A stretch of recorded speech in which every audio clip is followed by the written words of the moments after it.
Unity of Houston is an inclusive church where we seek to understand and live the teachings of Jesus and other spiritual masters. At Unity, we welcome all people from all spiritual paths and every walk of life. We celebrate the diversity of our city and of our world, and we teach love, tolerance, and oneness, seeking to live in harmony with open minds and open hearts. Wherever you are in your spiritual path, you are always welcome at Unity. Join us and discover that the life of your dreams is already within you. Happy Pride, and I love the fact that we're not. Well, I've said it before. We're not a black church. We're not a white church. We're not a gay church. We're not a straight church. We are a spiritual community where all are welcome. That's who we are. So, Our values that we live by here, being, becoming, and belonging. And today is a belonging message. We're going to be talking about how we belong together, even though we're different and we don't see things the same way. And this is not always an easy thing for church. One balmy evening in the South Pacific, a Navy ship spied smoke coming from one of 3 huts on an uncharted island. Upon arriving at the shore, the crew was met by a shipwreck survivor. He said, "I'm so glad you're here. I've been alone on this island for more than 5 years." The captain replied, "If you're all alone, why are there 3 huts?" The survivor said, "Well, I live in one and I go to church in another." "Well, what about the 3rd one?" asked the captain. "That's where I used to go to church." I know that's a rerun. I told that joke last year because it's funny, and because sometimes I just tell a joke because I like to settle the energy a little bit so you can hear what I want to share. And sometimes the jokes have a point, and that's one of those. It's a hard time right now in this world. People are seeing things, they're so differently and so divided. The us and the them is really a problem. And it feels like the using and the theming is getting more and more entrenched and more divided. And I think that what's being asked for now is to find some way to be a we, to find our way back to belonging. And what it's going to require is more, not less, of our heart. It's going to require us to make more space, not less, for people who are different. And this doesn't mean that we're going to stop advocating for those who are oppressed by the system. No. But understand this too, the oppressors are also oppressed by this system. And that has always been the way it is. I guess we're getting right into it, aren't we? This isn't exactly how I was going to go today. I was going to sneak that in after my second point. But here it is. This week, the Supreme Court of the United States of America overturned Roe versus Wade. There's no longer a constitutional right to abortion for women in this nation. And I know people have a lot of different feelings about that. We tend to be pretty progressive in this community, so most people here, and most of the women that I've spoken to this week, are heartbroken, are scared, are angry. And if you have a different view on this, I'm going to ask you to make space for that. And I just am going to ask us all, for the next 20 minutes, can we just make space for each other? And that's really the point. So I want to read something to you. This comes from our Presbyterian brothers and sisters. This is from the Presbyterian USA. This is not actually church doctrine, but it has been officially accepted into the church history from a conversation. The work is called Religious Freedom Without Discrimination. It was approved in 2018 by the 223rd Assembly of the Presbyterian Church USA. Personally choosing not to have an abortion or use birth control is religious freedom. Making that choice for someone else on the basis of one's own religious principles is religious oppression.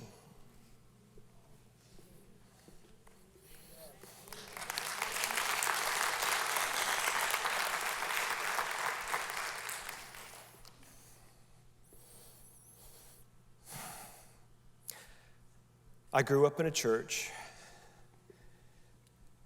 that had no room for me as a gay man. And so I hid in shame for the first 20 years of my life. Well, as soon as I figured out that's what it was, it's one of those today. I have family members present. I'd like to introduce them to you before I talk about our family. I have my niece, Hannah, and my nephew, Joe, and his girlfriend, Casey. Can you just give them a warm Unity welcome? We love you guys. They're here for the weekend, and it's been so great hanging out with you guys. Thank you for being here. A little different from your dad's church. So I knew I was different. I shared a little bit about that last week. I was kind of a little bit of a feminine little boy. I liked to play with dolls. I was not rough and tumble, and I was bullied several times. When I said I was bullied 3 times last week, what I meant to say is I had 3 different bullies who bullied me continuously for months and years. It wasn't 3 incidents. It was 3 different periods in my life where I was targeted by someone bigger, stronger, and meaner. And so I figured out that it wasn't okay to be different, and I found a way to hide and internalize the shame. The funny thing is, I didn't even know what it was. I knew nothing about being gay. I didn't know anything about sexual orientation. I was a kid. I just knew I was a little different. I had already internalized that message. But we were watching Barney Miller. Do you remember Barney Miller? My dad and I were the only ones in the living room, and this was in the 70s, and there's this flamboyant, these 2 men on the screen, these really flamboyant in pastel leisure suits. That's what I remember. And they were very expressive and funny. I thought I was laughing. And then they were using the word gay. And my dad said, well, you know what gay means? And I said, yeah, it means happy. I like to read books. And he said, well, no, it means, well, it does mean that, but it also means homosexual, people that are attracted to the same sex. No judgment, no condemnation, just gave me the information. And I filed it away and thought, I think that's probably what I am. And then, now my dad was not perfect, and we've been reminiscing about him a lot, and he could be a little judgy. Now, once you were inside with Russell Gott, you were good. But if you weren't, he might have a judgment. But I really got most of the shame, the externalized shame about my being gay from culture. I grew up in rural Oklahoma. It was definitely not accepted. There were rumors about people, and it was just so filled with shame. So I knew that if this indeed is what I was, then I needed to be ashamed of myself. Even though I'd never acted on any of this, it was just I needed to be filled with shame. So when I finally had the courage to tell someone those 2 words, I'm gay. I was 19 years old, a sophomore at Oral Roberts University. I know, exactly. And so I told my friend Holly, and we were driving, and it was like one of those moments, it's like, if I say these words, my life will change, and I don't know if I'll survive. That's how it felt. Because this mask, this false identity that I had lived, I could survive in that. But I didn't know if I could survive. I didn't know if my family would speak to me or allow me in their homes. I didn't know. But I told her, and I could feel like the blood rushing through my body, and she said, pull over the car. She held my hand. She said, it's okay. I love you. And I said, but I don't want to be gay. I believe there's a demon that's oppressing me, because I was taught that in the churches I grew up. And she said, well, I don't think that's true. But she said, I think what we're going to do, if you really want, we can go visit my old youth pastor in Colorado, and he's really great at doing prayer for sexual sin. I hadn't had any yet, you know. But anyway, so we drove in my 1976 hand-me-down from my mom Chevy Malibu from Tulsa, Oklahoma to Colorado Springs. We arrived in the middle of the night at this young couple, this young pastor and his wife's home. And they took us in for the night. And the next morning, he took me to his little church, storefront church in Colorado Springs. And he talked to me, and he prayed for me. And he said, it may not be so simple as this prayer. You're going to struggle.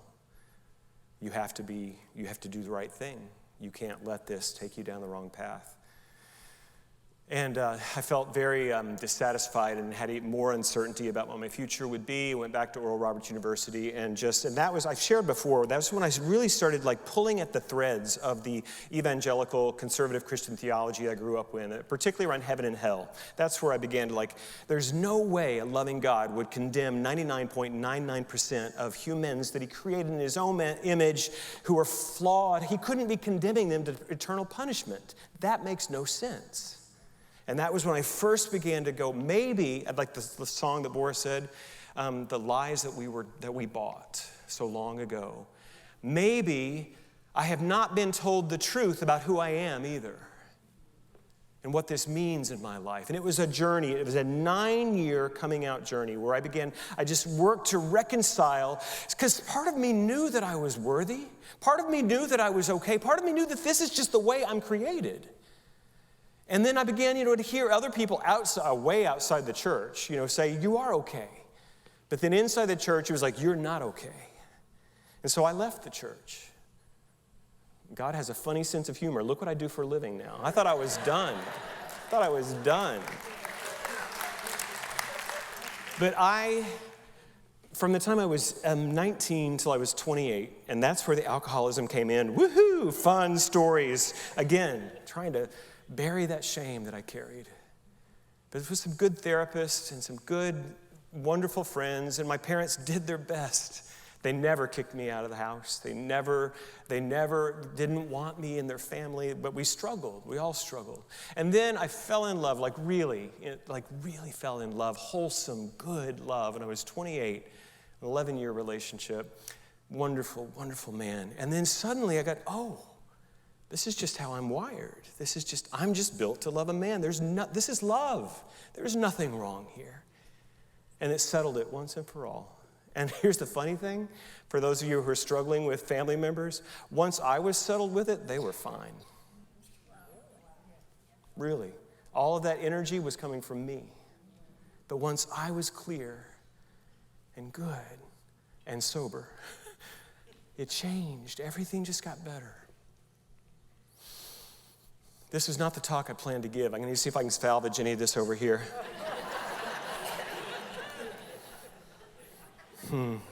I told Hannah on Friday night, I think I might tell my coming out story. So I guess I have to tell that funny part. So I'm good. I'm in my early 30s, and this news story breaks. I should tell you that the man who prayed for me in that little storefront church, his little startup church, his name was Ted Haggard. Yeah, some of you know. 12 years later, he became the president of the American Evangelical Association. His church had grown to 15,000 members every weekend, and he was having sex with his male massage therapist, and it came out. It was a big scandal. So my college friend, who totally loves me and has always been very accepting and affirming, she called me up and she said, "Do you think he caught that demon from you?"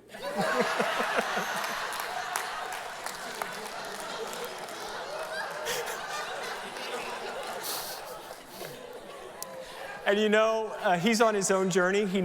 For last I heard, he is still married to his wife. They're committed to each other, but he now pastors a small LGBT affirming community in Colorado Springs. He's grown. Yeah, he's found his way forward. As we're all doing, we're all trying to find our way through these complex issues. Incredibly complex. And part of us wants just to make it simple so I can be right and make somebody wrong. Because that's the easy way out. And I have done it, and it's fun when you're right. Oh, it feels good when you're right. Doesn't it? You feel empowered and big and confident. There was once a TED Talk. I'm totally riffing here. I have no idea. I got to pay attention to the time. But there's a TED Talk. I don't remember the woman's name, but it was the science of being wrong and the gift of being wrong was what she was talking about. And she asked the audience, how does it feel to be wrong? And people started just answering. It feels horrible. I feel embarrassed and ashamed. I feel amazed. She's like, no. That's how you feel when you find out you're wrong. You're wrong right now. You just don't know. And that's true for me today and for you. I'm sorry, I have to say it. You're wrong. Can everybody just say, "I'm wrong"? Turn to your neighbor and say, "You're wrong." And it's okay. We're learning. We're growing. We're learning. We're growing. We're deepening in the truth that God's presence and power are living and active and available in our very lives. We're discovering more truth about who we are. And as I created in the meditation, it's like if I can do the work here, then I have a chance to do something about the work needed doing out here. We're going to be talking more about spiritually motivated activism in this church. And you don't have to play. You don't have to. Thank you, Lorna. You don't have to participate if it doesn't call to you. Because some people are not here for that. They're just here for the prosperity, for those teachings of transformation on a personal level. Thank you. That's what we've always been about. For 130 years, it's been about personal transformation. But something is calling us forward in this other way too. We're not going to let go of our personal transformational work. We're not. That's still because here's the deal. I think we've finally just gotten mature enough that we're transformed enough, we're healed enough that we can begin to heal the world. We begin here. And we become this loving presence of acceptance and inclusion in a way that really matters, that has muscle to it. We have these t-shirts from the conference a couple of weeks ago in Unity Village, and it had unity at the bottom, very pride colors, and it said, unapologetically inclusive. Does that feel good? To be unapologetically inclusive, strong inclusivity. And I was joking with somebody, that song that Boris sang, it was actually written by Liza Minnelli's first gay husband. Unapologetically inclusive. We're just going to let people find their own way forward. But that's what we're here to do, to make this space where we can love one another through the complexity, through the difficulty. Don't want to talk about that. Yeah, pride. Let's talk about why we use this word. I have had emails from some of you over the years. When are we going to have Straight Pride Week? I'm just going to ask you this. Have you been made to be ashamed of the gender that you love, like our culture and by our family? Is it because you, or if you're a man, you're attracted to women, have you been told that you are an unworthy human being because of that? If you're a woman who loves a man, have you been told that you are sick and you're perverted because of that? If that's true, we'll have straight pride. You have to understand, even though we believe in unity, we are not uniform. Unity does not equal uniformity. And minority groups have always had a different experience in the culture. Always.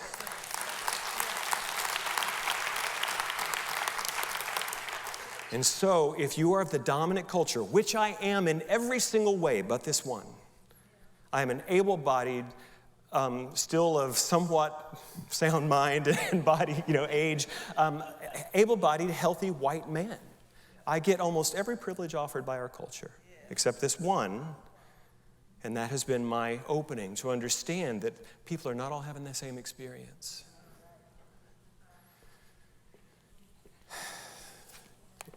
When all else fails, read the Bible, right? Yeah, I know. Let's go to that Bible. This is from Luke chapter 12. In the meantime, when so many thousands of people had gathered together that they were trampling over one another, Jesus began to say to the disciples first, "Beware the leaven of the Pharisees, which is hypocrisy. And know this, nothing is covered up that will not be revealed, or hidden that will not be known. Therefore, whatever you have said in dark shall be heard in the light, and whatever you have whispered in private rooms shall be proclaimed from the housetops." In the dominant culture, we are supposed to conform to the rules of what everybody else we do, and then if we don't, we hide in shame. And Jesus said, no, it's all going to come out. The truth will be revealed. This idea of that which is hidden being brought into the light is in Luke in several places. And these teachings are known to come from this man, Jesus of Nazareth. And we see it. That sometimes the very ones who are criticizing and judging the most are the ones who are hiding their own secret shame. And so we can't do anything about them, but we have to do it with us. And we have to be willing to bring all of it into the light. In Matthew 5:14 and 16. You are the light of the world. A city built on a hill cannot be hidden. Neither do people light a lamp and put it under a bowl. Instead, they put it on the stand where it gives light to everyone in the house. In the same way, let your light shine before others, that they may see your good deeds and glorify your Father in heaven. To all who are a part of the non-dominant culture in our community, women, we stand with you. We stand with you. To our African American brothers and sisters, we stand with you. To our Latinx, Latino, Latina culture, and those, we stand with you. You're a part of us. To all of our LGBTQIAA+, you are a part of us. We stand with you. Our AAPI, our indigenous, I'm going to miss somebody, but just know you're included. You're included. We want you to bring who you are into the light. Because here's the thing, the healing of the hypocrisy in the dominant culture doesn't come from the dominant culture. It comes from the voices of those who are oppressed, who said, this is what must happen. This is the healing that is seeking to occur now. And here's what the deal is. You got to be willing to speak. You got to be willing to stand and say, I have not been counted, I'm here. The reason that we celebrate Pride, you know this, right? The Stonewall story. In New York City, there was a gay bar, which was illegal. It was illegal to gather with gay people, illegal for gay men and women to kiss, to have relationships, illegal. And let me just tell you that too, legal is not always moral. That sometimes laws need to change. And so what happened was the police would regularly come in and brutalize the people at the Stonewall Inn. And one night, led by trans women, Marsha P. Johnson, most formally, she said, no, not anymore. I've had enough. She's a trans woman of color. And they rioted. I'm not suggesting we riot. I'm really not. I am suggesting spiritually principled activism in the way we're going to explore that, but no riots. No violence is never the answer. But it was that standing and saying no more that turned the tide, and people began to hear the voices. So wherever you are in this journey of being in America in 2022, God bless you. Oh my Lord. I thought 2020 was it, and then it's going to get good again, right? Isn't that what you thought? And here we are. If we are together, and we don't have to always agree, and I know some people may never come back to this church again after hearing this sermon, and that's okay, but I'm going to invite you to come back. I'm going to invite you because we need your voice too. We need all of us to make this work. So particularly to those who are minorities in our community, I invite you to shine your light before men. Shine your light. You are the light of the world. We need to see you. Use your voice. I'm trying to get my singers out here. Come on, guys. Use your voice. We need to hear you. Make them hear you. Thank you for watching this message today. I'd like to invite you to join us in person here on campus at Unity of Houston for Sunday morning or Wednesday evening services. If you can't be with us here on our campus, you can still join us live on Facebook or on our website, unityhouston.org, Sunday mornings at 11 a.m. Central.